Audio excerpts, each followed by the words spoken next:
amados, estamos novamente com vocês, amém? Em mais um estudo da palavra, através da nossa série Compreendendo as Escrituras. E que você esteja com seu coração, neste momento, voltado para Deus, amém? Pois estamos diante da sua palavra. E o tema da nossa ministração hoje é Salvos pela Misericórdia de Deus. Um tema muito lindo, não é mesmo? Somos salvos pela misericórdia de Deus. E eu quero que você abra a sua Bíblia em 1 Pedro, capítulo 1, dos versículos 3 ao 9. Antes de fazermos a leitura, eu quero dizer que há dúvidas também em relação à nossa salvação. Há pessoas que pensam que são salvas por suas decisões, por seus méritos, por serem boas pessoas, por cumprirem exatamente o propósito de Deus, e enquanto que há outras pessoas que creem realmente na sua salvação, pelo fato de ter Cristo morrido por ele, né? Por essas pessoas. Então, na verdade, existem dúvidas. Há pessoas que ficam com medo de errar, de pecar e de perderem a salvação. Será que é desta forma, meus amados? Então, através desse estudo, nós compreenderemos de fato esse mistério da salvação. Amém? Vamos então ao texto. 1 Pedro, capítulo 1, versículos 3 ao 9, a palavra do Senhor diz: Bendito seja o Deus e Pai de nosso Senhor Jesus o Cristo, que segundo a sua grande misericórdia, nos regenerou para uma viva esperança, mediante a ressurreição de Jesus o Cristo dentre os mortos, para uma herança que não pode ser destruída, que não fica manchada, que não murcha e que está reservada nos céus para vocês, que são guardados pelo poder de Deus, mediante a fé, para a salvação preparada para ser revelada no último tempo. Nisso vocês exultam, embora no presente, por breve tempo, se necessário, sejam contristados por várias provações, para que, uma vez confirmado o valor da fé que vocês têm, muito mais preciosa do que o ouro perecível, mesmo apurado pelo fogo, resulte em louvor, glória e honra na revelação de Jesus o Cristo. Mesmo sem tê-lo visto, vocês o amam. Mesmo não o vendo agora, mas crendo nele, exultam com uma alegria indescritível e cheia de glória, obtendo o alvo dessa fé, a salvação da alma. Amém, meus amados? O nosso estudo de hoje vai estar baseado neste texto aqui que nós acabamos de ler, ok?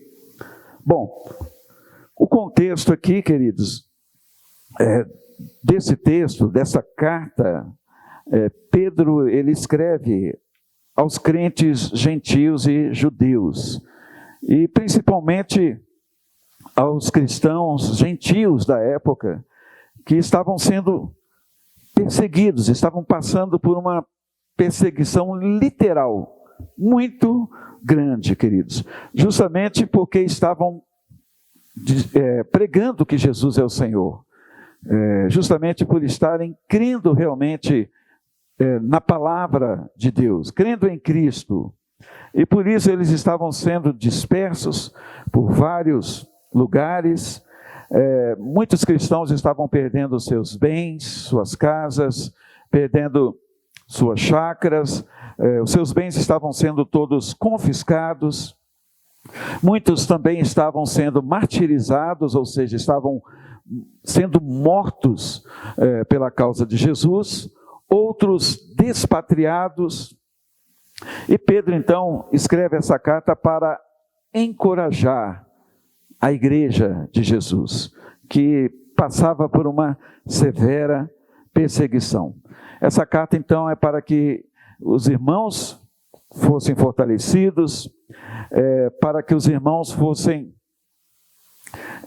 ali animados a permanecerem na fé, amém?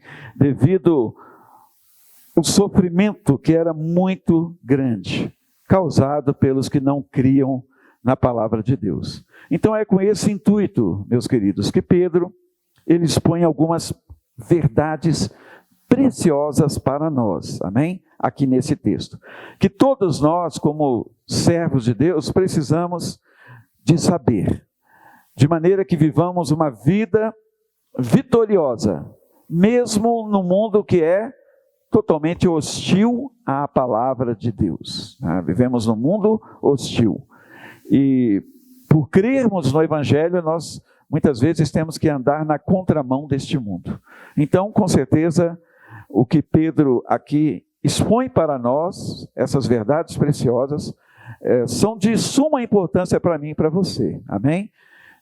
Eu sei que hoje, nos nossos dias, nós não sofremos perseguições como essas perseguições aqui, sofridas pela igreja inicial, né, a igreja primitiva, mas há outros tipos de perseguições que nós sofremos nos dias de hoje, não é verdade?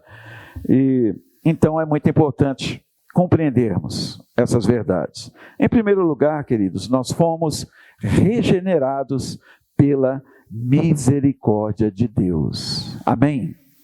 Glória a Deus por isso. No versículo 3, que nós já lemos, né? Aqui está escrito que Deus, ele é bendito, Deus o Pai do Senhor Jesus, por causa da sua grande misericórdia, fomos regenerados, amém? Então veja que é pela misericórdia de Deus. E a palavra regenerado, o que significa essa palavra, queridos? Fomos gerados novamente, gerados de novo, regenerados. Então, queridos, a primeira geração que sofremos, que aconteceu na nossa vida, foi em Adão, ok? Foi em Adão, né? Todos nós viemos de Adão. Adão foi o primeiro homem que Deus fez, e de Adão para cá, né, nós todos fomos gerados. Toda a raça humana foi gerada em Adão. Veja o que está escrito em Romanos capítulo 5, vamos agora lá para Romanos, depois volte para o texto, ok? Mas vamos para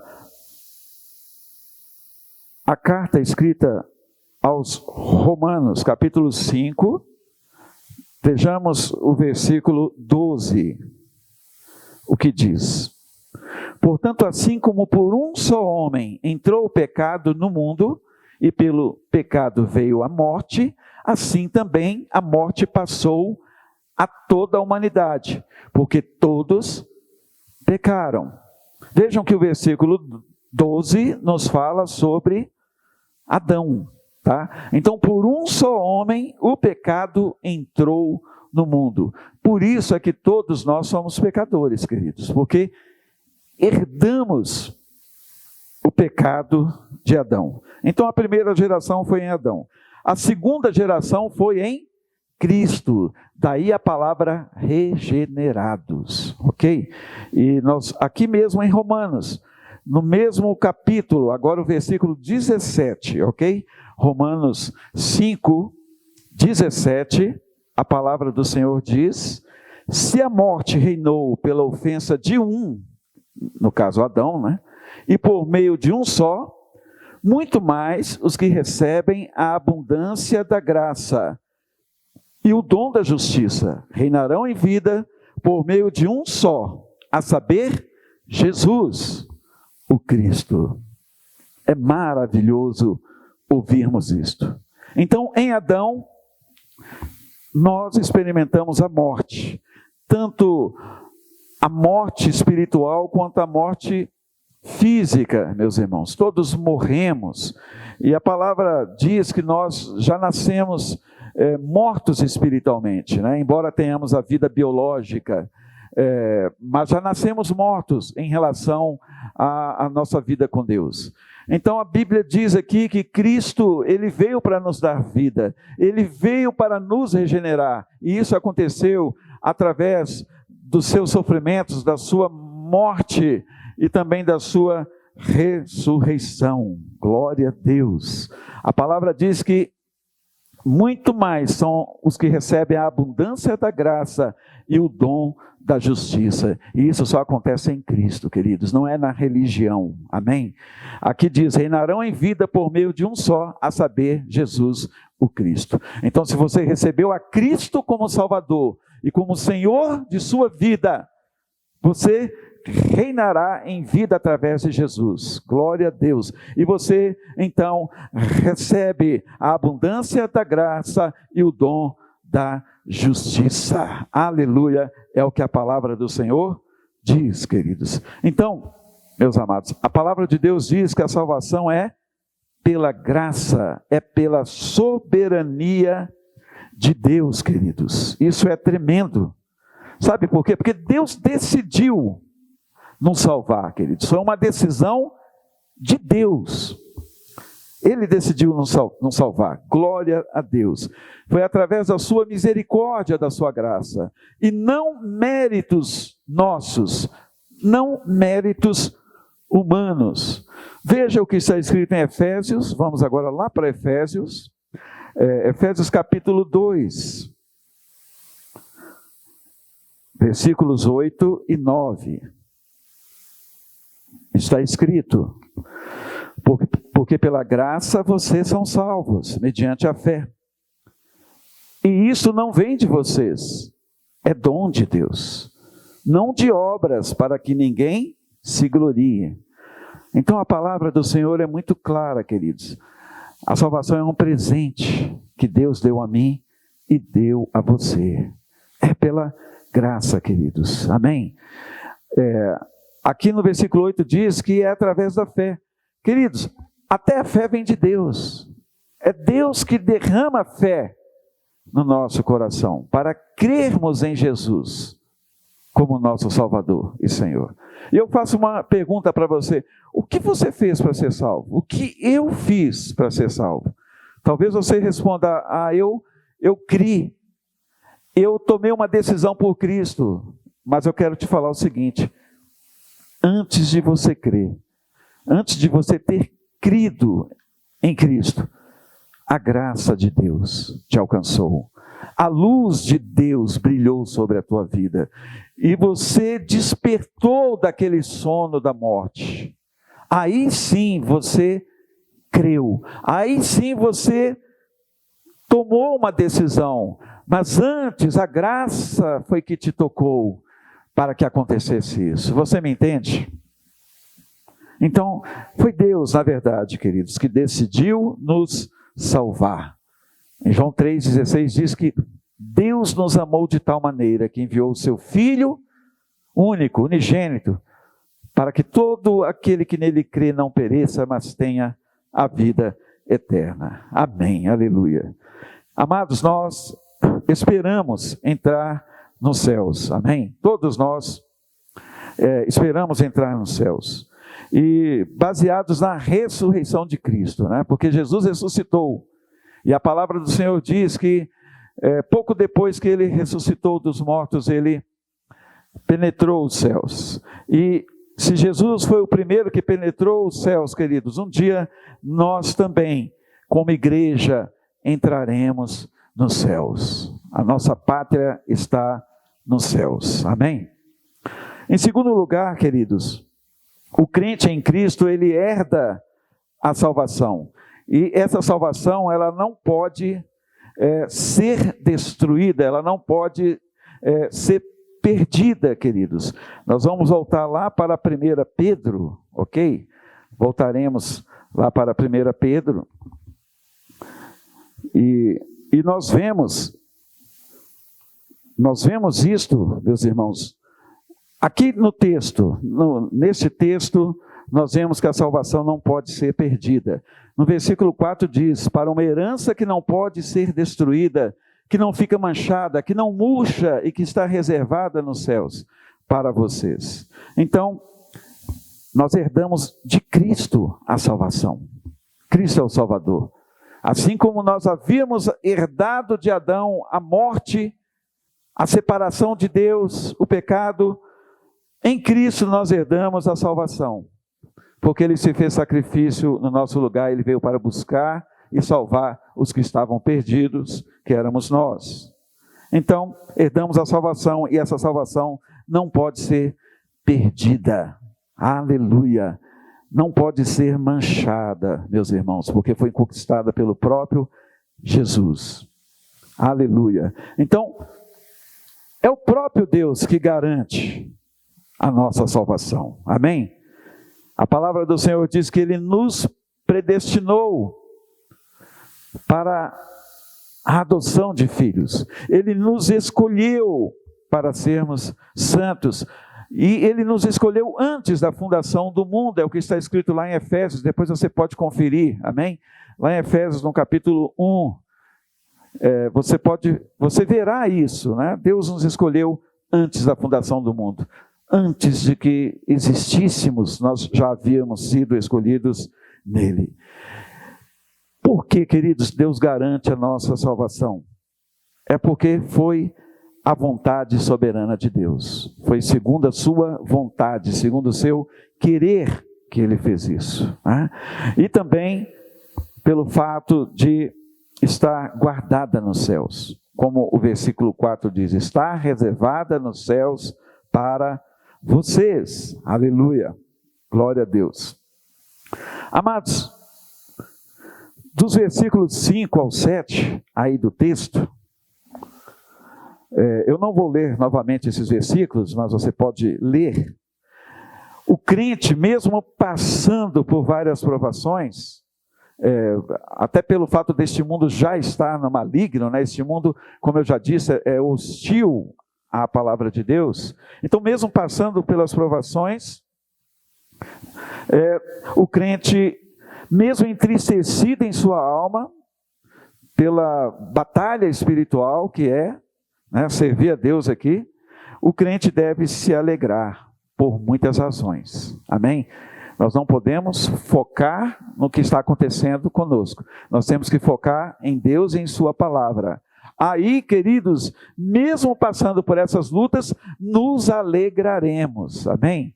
Mesmo entristecidos na nossa alma, amados, nós teremos condições de nos alegrar, se focarmos em Deus, naquilo que Deus fala a nosso respeito. E pelas seguintes razões. Em primeiro lugar, por sermos guardados pelo poder de Deus através da fé. Amém? Então, creia na palavra de Deus. Nós somos guardados pelo poder de Deus através da nossa fé. Está aqui no texto, é só você conferir, ok? Glória a Deus. Em segundo lugar, queridos, por saber que a nossa salvação será revelada no final do tempo. Amém? Confira depois no texto. Então, por ter essa certeza de que a nossa salvação será revelada. E como será revelada? Através da ressurreição dos que morrerem em Cristo. E os que estiverem vivos serão arrebatados. Então, tanto os que morreram em Cristo se encontrarão com Ele, queridos. É o que a palavra de Deus diz. E os que estiverem vivos também se encontrarão com Ele através do arrebatamento. Isso é algo fantástico. E também, queridos, a terceira razão é por termos o entendimento de que Deus põe à prova a nossa fé. Não é verdade? Deus prova a nossa fé na nossa caminhada cristã. Agora, por que Deus faz isso, queridos? Para que o valor da nossa fé seja mais precioso do que o ouro puro que possa ser encontrado neste mundo. Então, é para que aumente o valor da nossa fé.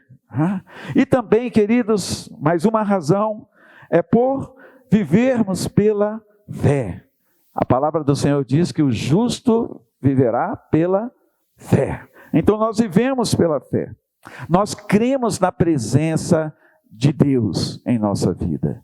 Lá no finalzinho de Mateus 28, Jesus ele diz para nós: eis que eu estarei com vocês até a consumação do século. Todos os dias eu estarei com vocês. Então é uma promessa que Jesus faz. E nós então cremos na presença constante de Deus em nossa vida. E isso então traz alegria ao nosso coração. Amém, meus amados? Traz alegria, traz conforto, mesmo que você esteja no meio do olho do furacão, numa situação difícil. Mas se você tem essa certeza, essa fé, de que Deus está contigo, está em você, ali no meio da fornalha ardente, haverá alegria e confiança no teu coração. Portanto, meus amados, já encerrando essa palavra, mesmo se for necessário passarmos por várias provações, mesmo se for necessário passarmos por aflições nessa vida, amemos a Deus, amém? Ame a Deus em nome de Jesus, mesmo que você não o veja, tenhamos a esperança, queridos, de que chegará o dia em que estaremos face a face com o Senhor, né?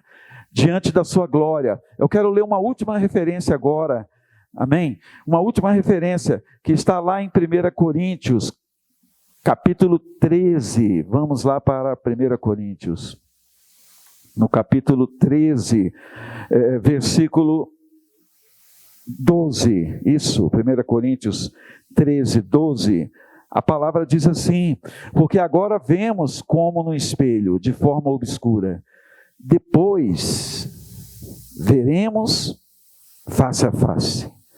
Agora meu conhecimento é incompleto, depois, novamente, conhecerei como também sou conhecido. Interessante que o apóstolo Paulo aqui em Coríntios, ele, na verdade, quando ele fala sobre vermos de forma obscura, embaçada, ele está se referindo aos espelhos antigos, que eram feitos de metal polido. Não sei se você já assistiu esses filmes da antiguidade, né? Eu já vi. E eles poliam o metal para verem a sua própria face, né? Então era como um bronze que era polido também. E aí as pessoas se viam de maneira obscura, elas se viam de maneira embaçada, muito diferente dos espelhos de hoje, né? Os espelhos de hoje, nós olhamos, quando estamos de frente a um espelho, nós vemos o nosso reflexo nítido, não é mesmo? Nítido, com muita clareza. Então o apóstolo Paulo aqui, ele fala, né, que agora, enquanto nós estamos aqui, queridos, nós temos uma visão um pouco embaçada, sabe? Nós não temos o completo entendimento de Deus, mas depois, quando nós estivermos glorificados lá nos céus, nós veremos a Deus face a face, com toda a nitidez, com toda a clareza, e teremos um entendimento amplificado, sabe? Nós estaremos na presença do Senhor, queridos, e nada estará entre nós e Deus. Então, vale a pena perseverarmos, esperarmos no Senhor, no nome de Jesus, porque um dia estaremos pessoalmente na presença do Senhor, amém? E veremos Ele face a face, né? A nossa visão não estará obscura, mas por isso é que nós temos que andar por fé, certo? Temos que ter certeza, temos que ter convicção no Deus a quem servimos, amém? Então que Deus nos abençoe mais uma vez através dessa palavra, amém.